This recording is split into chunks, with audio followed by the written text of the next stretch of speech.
সালামু আলাইকুম। Hi friends, কেমন আছেন? আমি ডাক্তার ফাইজুল হক। আজকে আপনাদের সামনে আবারও খুব গুরুত্বপূর্ণ একটা বিষয় নিয়ে আলোচনা করব আজকে। আজকের বিষয়টি হচ্ছে কেন দ্রুত বীর্যপাত হয়?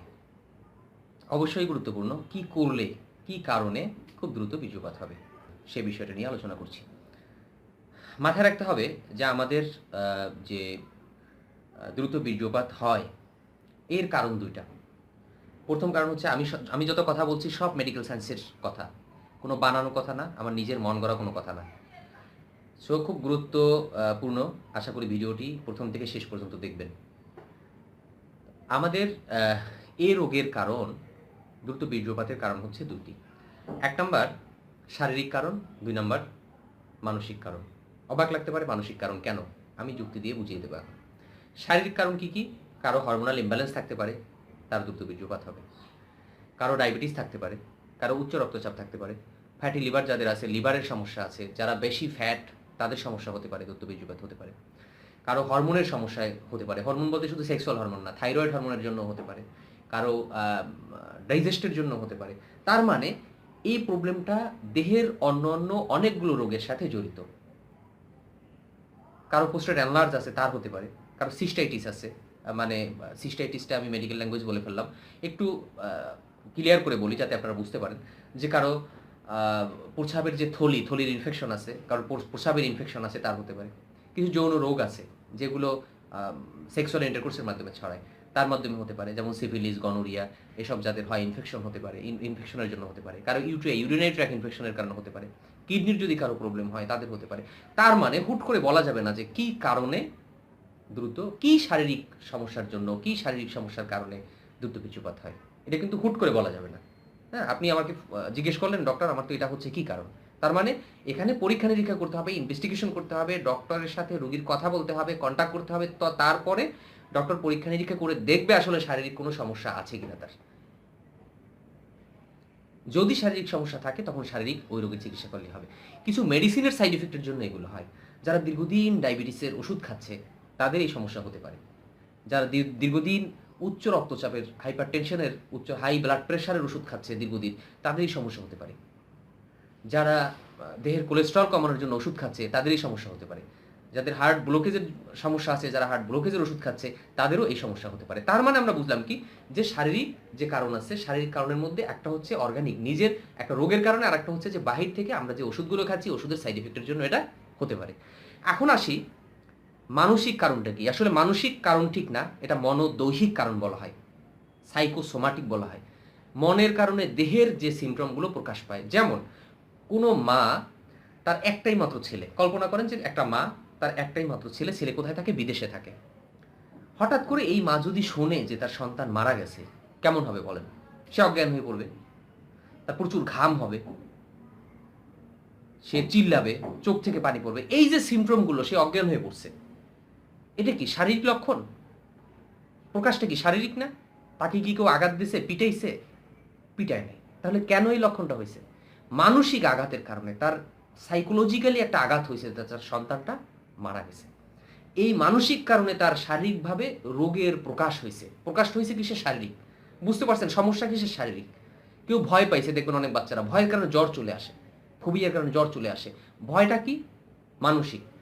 জ্বর চলে আসছে শারীরিক। Psycho somatic.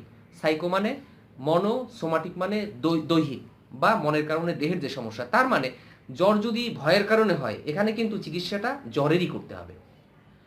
যখন এই যে দ্রুত বীর্যপাত যে সমস্যাটা, এটা যখন শারীরিকভাবে প্রকাশ পাবে, চিকিৎসাটা এরকমই করতে হবে, কিন্তু মানসিক কারণটাও দূর করতে হবে।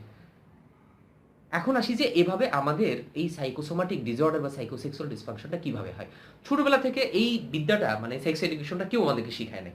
মা বলে নাই, বাবা বলে নাই, স্কুলের টিচার বলে নাই, কোনো বই পুস্তকে পাই নাই, কিচ্ছু না। তা আমরা কার কাছ থেকে শিখছি? হয় বন্ধু বান্ধবের কাছ থেকে শিখছি, ভুল শিখছি। এখন ইউটিউবে কিছু আছে, অনেক মহাপণ্ডিতরা আছে, এরাও শেখাচ্ছে, এখান থেকে ভুল শিখছি। বাজারের যে চটি আছে, চটি থেকে শিখছি, তাই না? কিছু পত্রিকা আছে, পত্রিকা থেকে শিখছি। কিন্তু আমরা কখনো বুঝি না, আবার ক্যানভাসারদের কাছ থেকে শিখছি। বাট আমাদের মাথায় রাখতে হবে যে এরা কেউ মেডিকেল পার্সন না।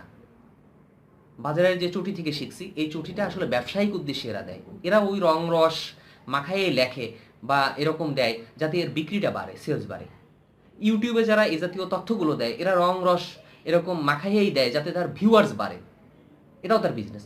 ক্যানভাসাররা রং রস মাখাইয়ে এরকম দেয় যাতে তার সেলস বাড়ে, কারণ ওটা তার বিজনেস, মূল উদ্দেশ্যটা বিজনেস। আবার আমরা যখন পর্ন ফিল্ম দেখি, পর্ন ফিল্ম দেখলেই চিন্তা করি আরে বাবা এতক্ষণ করতেছে, এত পারফরমেন্স, এত বড়, আসলে মাথায় রাখতে হবে এটা একটা ফিল্ম। এটা কি? এটা একটা ফিল্ম। এটা কেন অভিনয় হচ্ছে? কারণ এখানেও তাদের বিজনেস, এটা কিন্তু তার ব্যবসা। এটা আমরা মাথায় রাখি না যে ফিল্ম বাস্তব জীবন আর ফিল্ম এক না। অনন্ত জলিল ইয়াট শু ঘুষা মারে, আপনি পারবেন ওরকম লাভ দিয়া এক জায়গায় দুই জায়গায় যাইতে? ছবিতে সব কিছু পারে, টার্মিনেটর এই সেই করে একদম ভাষাই ফেলে, আপনি পারবেন এরকম?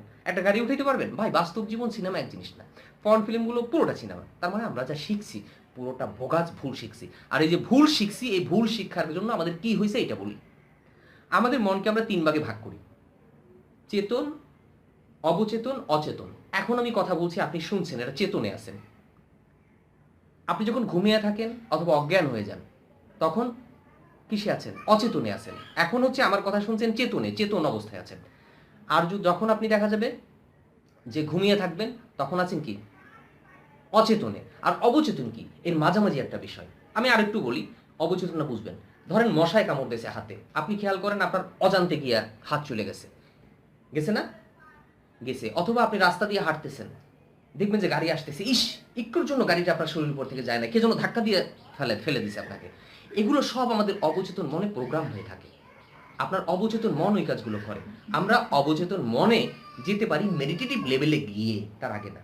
আমাদের যত প্রোগ্রাম আছে সব কিছু, আমাদের যত তথ্য, আমাদের যত জ্ঞান, আমাদের যত জানা, আমাদের যত বিজ্ঞান প্রযুক্তি বিষয়ক যত জ্ঞান, যত নলেজ, আমাদের ঐতিহ্য, আমাদের সভ্যতা, সব কিছু আমাদের অবচেতন মন ধারণ করে। এই অবচেতন মন হয় ভালোটা ধারণ করে, নয় ভুলটা ধারণ করে। আমরা যা শিখি দুইটা ভাগে শিখি, একটা হচ্ছে ইতিবাচক তথ্য, একটা হচ্ছে নেতিবাচক তথ্য। ইতিবাচক মানে ভালো জিনিস, আর নেতিবাচক মানে খারাপ জিনিস। আমরা যে ভুলগুলো শিখি এটা অবচেতন মন ব্রেন ধরে রাখে। যেমন আরেকটা উদাহরণ দিই, এই যে পাঞ্জাবি বা শার্ট, কখনো কি ভুলে এই শার্ট আপনি পাজামার মতো পাও দিয়ে ব্যবহার করছেন? যে ভুলে আপনি এই শার্টকে পাজামা হিসেবে ব্যবহার করছেন, এরকম কখনো হয়েছে? এরকম কিন্তু কখনো হয় নাই। কারণ কি? আপনি অজান্তে, আপনার অজান্তে আপনি পাঞ্জাবিটা শরীরে পরে দিয়েছেন, আপনার অজান্তে আপনি শার্ট শরীরে গায়ে দিয়েছেন। এই অজান্তে না, আসলে এটা প্রোগ্রাম হয়ে রয়েছে, কম্পিউটার প্রোগ্রামের মতো প্রোগ্রাম হয়ে রয়েছে ব্রেনে।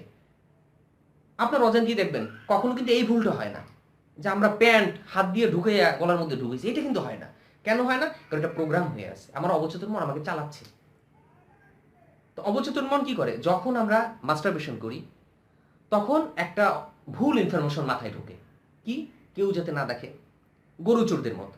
কেউ দেখলো কিনা মাস্টারবেশন করে, সে সাথে সাথে পরিতৃপ্তটা পেতে চায়, খুব দ্রুত পেতে চায়।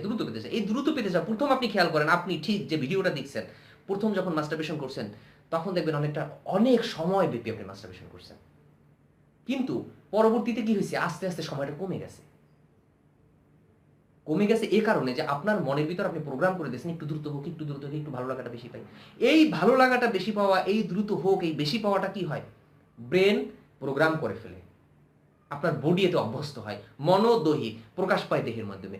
বিয়ে করছেন, সেক্সুয়াল ইন্টারকোর্স করবেন, দিয়েছেন, শেষ। কেন শেষ? কারণ ওই যে আপনার ব্রেন এই প্রোগ্রামটা হয়ে গেছে। আমি কি বুঝাইতে পারছি তো ভাই? আমি যে কথাগুলো বলছি আবারও বলি, এগুলো আমার মন গড়া না, সব সায়েন্সের কথা, সব মেডিকেল সায়েন্সের কথা। এখন আমরা যে ভুলগুলো শিখছি যে মাস্টারবেশন করছে আপনি শেষ, ক্যানভাসারের কাছ থেকে যখনই শুনছি আপনি শেষ, ব্রেন প্রোগ্রাম করে রাখছে সত্যি সত্যি তো আমি শেষ। আমি যতবার মাস্টারবেশন করছি ততবার আমার ব্রেন সত্যি সত্যি আমি শেষ হয়ে যাচ্ছি, আমার বডি আমার ফিজিক্যাল কন্ডিশনকে দুর্বল করে দিচ্ছে।